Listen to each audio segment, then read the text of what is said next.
Hello and welcome back, everyone. It's been another 2-3 weeks or so, so of course it's time for another Arks of Omen book, this time Farsight. So we're going to have a look through what's in this one. Before we start, I just want to give a very quick review of Abaddon that we finally played through. It's been out now for, 2, maybe 3 months? So. We finally actually played through every single mission of it. And there are, overall, I'm very pleased. I'm very happy with this whole boarding patrols and boarding actions, as it's called. There are a few things that we're struggling with or we're actually wondering about. So if you guys know or how you guys play, because we actually have still some problems with the operate hatchways, because you need to get up to it, you need to do the action, and it's not completed until the end of your movement phase. And even if you play with the enhancement of being able to open at on the first turn, we're still having some trouble with it. Like for instance, most units have 6 inches or so to move, so it takes them about a turn just to get up to the door, and you kind of need to advance most of the times to get into a inch of the door. This might be a bad example, but still. And according to what's actually in the Warhammer rulebook, if you advance, you're not allowed to perform actions. I don't know how you guys play it. Maybe you play it differently, that you're allowed to do actions even though you advance. But usually how it ends up is that you do one turn, even if you advance or not, it doesn't matter. You still have to wait an entire turn until you open up the door, and then you can go out. So basically, it takes you, 3 turns to get out of a door. But yeah, I don't know how you guys play it. Please let me know. Overall, all of these, or a lot of these missions are pretty straightforward. Fun gameplay. Death in the Dark was actually pretty good with the lights going on and off. The best one by far, I think, is Hull Breach, where you actually get damage from different holes that are being opened up. And yeah, it's pretty much like a Star Wars battle, except, Space Hulk battle, excuse me. But like the furnace, it just was not what I expected it to be. Like, this is one gameplay, and this is a completely different gameplay. So different. And the same thing with Radleak. I mean, it took us 4 turns to reach each other before we actually started firing. 4 turns. I know it sounds ridiculous, but I don't know. It's just so weird. And so we just started playing Angron, or we're 3 missions into it, I think, or so. Yeah, we played these. Boy, the ship was awesome. I had very big difficulty actually getting to open up these doors, but still pretty cool. Pull their teeth. I mean, I get it. You need control mode, and then you're basically supposed to keep the loaders. But this was also kind of a strange mission. I don't know. And this one was exceptionally difficult for my opponent. Like, here's another example. He started off here with a unit. This is 1 turn. 2nd turn, open up the door. 3rd turn, 4th turn, being able, opens up the door. And on the 5th turn, 5th and final battle round, he was able to get into the room with 1 unit, even though he advanced. So if you guys have some, I don't know, similar issues or similar thoughts, so how do you guys play it? Please let me know. I would very, very much like to know how you guys deal with the whole open up hatchway thingy. 6 inches is not far, and if you play like Terminators that only have 5 inches, that's a big problem. But for now, let's have a look what's in Farsight. So this one looks less demonic from the others, and the problem is I still haven't read the lore in any of the others. So Abaddon I read, but still got a lot to read. A Dead World. So this obviously focuses a little bit more on the Tau Empire and the Orcs, I think.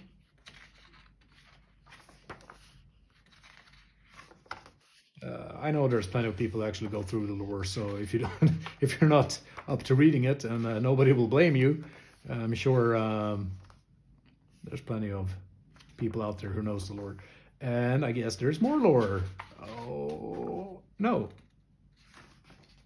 Oh, this showcase? Okay, so only 37 pages of lore. Oh my, they're getting lazy. Ay, ay, ay. Yeah. I know very little about Tile Empire. Chaos Knights in boarding patrols? Boarding actions? I think not. Not sure why they have them in here, but they're always cool. Still painting mine. I really wish my game setup would look like this. Only on display. Okay, so the new armies, the new factions. Tower Empire, of course, Eldari, Drukhari, the Dark Elders, Harlequins, and Adepta Sororitas, or the Battle Sisters. Now, I'm so sorry, but I actually thought that Harlequins was a sub-faction of Eldari. Maybe they used to be. I'm not sure. Like, but I mean, like every Chaos army nowadays used to be a sub-faction in the Chaos. Well, in the Chaos booklet from the start of, but today their old sub-factions are basically their own armies. So maybe Harlequins used to be part of either of these. I don't know. So sorry if I'm mistaking here. But yeah, there's so many factions out there, and especially with 10th edition coming up. Yeah, we're not really gonna get codexes anymore, are we? But we'll see. We'll see. So Tau Empire. And the Eldari, Drukhari, or Dark Elders. I think these are Superman's army. Henry Cavill's. I think he plays these guys. I think so. And the Harlequins, of course. I know they're very powerful, and they actually got one more stratagem. And the others. Looks like it. Yeah. Maybe they need it. I don't know. And you got Battle Sisters. Oh my. Rules adaptations. Unlike the others. Okay. That's interesting. Cool. And yeah. Boarding actions. Now we're actually getting into multiplayer missions here. And this might look a little bit more like, or play a little bit more like Warhammer Underworld. For those of you who actually play that, I love Warhammer Underworld, but unfortunately I do not have the time to play every single Warhammer game out there. So yeah. Yeah, Dark Depths game. I think these are a little bit up for like customization, sort of, yeah, I think.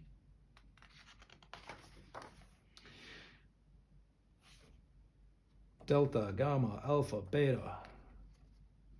Something that we also noticed is that a lot of these open spaces are a lot better to have rather than these very closed quarters. I mean, sure, it's a Space Hulk and all that, but most units doesn't quite work in those kind of areas. I mean, I'm starting to look into more like melee units with my army, but because it's such a shame, like you spent like 10 points on a plasma gun and you never get to use it because you get charged before you can fire it. So it's better if actually some units can just kind of meet somewhere here in each corner and start firing at each other. So yeah, I don't know. Again, I would love to hear your opinions about it. Like, this is a very big open area here, so yeah, multiplayer missions. So I guess that this is still like, you probably get to bring like 3 units each, because this is still like one of these game boards that you get in the boarding action set. Counter-offensive stratagem. Each player can only use counter-offensive stratagem once. Okay, that's cool. I think most people actually forget about this stratagem. It's a really great stratagem. You should use it. 4 players, 2 versus 2, 3 players, all versus all. Yep, this pretty much sounds like Warhammer Underworld. 2 players. Multiplayer games. So I take that these are, yeah, this whole book is pretty much just about the whole multiplayer thingy. Like the other ones, they actually been very much more lore kind of based, like very much more, these armies are what you're supposed to be using, and this is basically the mission rules and so on. So these, yeah, they're all pretty much the same layout. Except this one, of course. No, it's pretty much the same one. It is, yeah. Dark Voices. Looks cool though. But I mean, I'm sure that if you guys are like me, 1 player versus 1 player, then just pick one side and just play it as it is. The multiplayer, yeah, I mean it's a very natural step. Looks cool and all that. Like this one, for instance. And this is what I'm talking about. We got this huge, big open area here. I think this is a lot better for the kind of gameplay that Warhammer 40k is actually bringing, rather than these close quarters. I mean, units such as Terminators are pretty good for anything, but they're not too fast, and they're very expensive. So yeah, like this, you know. 6 objectives, yeah, 6 objective marks, yeah, but it's a multiplayer mission, so of course, yeah. Resource. I mean, it looks great. Looks super cool.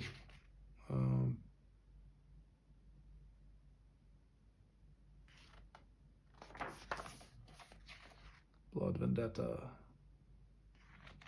It's still gonna take some time for us to get through all of this, but eventually, once we played every single mission, we're going to be able to determine which missions we actually like and which ones we actually want to have in like a Crusade campaign or anything like that. And there's a lot of missions in this one. Pressure Chamber, that sounds awesome. No. End game. Each unit. Crushing Pressure, yeah. 4 mortal wounds. 3 mortal wounds. 2 mortal wounds. Yeah, okay, so it's basically like vacuum, I guess. Kind of like those missions better when there's a happening, is some sort of a event going on rather than just hold objectives. Those missions have been so much better, I noticed, most of the times at least. This one looks interesting as well. Burning Vents, and there's more missions, and that's it. 1, 2, 3, 4, 5, 6, 7, 8, 9, 10, 11, 12 multiplayer missions. And then you got your or these are actually just examples. Oh, okay, they're examples. These are not actual missions. Okay, now I get it. And these, I take it, are the Dark Depth. Yeah, I kind of need to read through this. I think it's about how you pick one side. You can kind of customize it a little bit up to your needs. But I think that's pretty cool. That's sweet. Okay, that's what's in Farsight. The next one is going to be the Lion, and that's probably going to be a 2-3 weeks from now. So I'll see you then. Thanks for watching.